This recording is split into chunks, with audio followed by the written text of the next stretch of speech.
Block होना आता है, करना नहीं आता।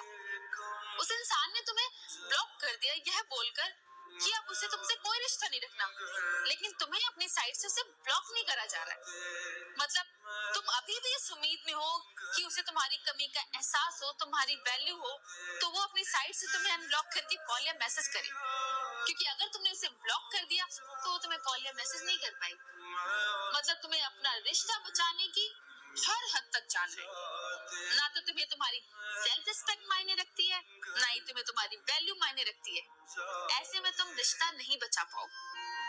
उसकी नजर में तुम्हारी वैल्यू 2 कौड़ी की है, और अगर होती ना तो वो ऐसे इग्नोर नहीं करती। जितना मर्जी उसके पीछे भाग लो, उतनी वैल्यू उतनी जीरो करोगे क्या ही, वो समझती ही तुम्हें जीरो है।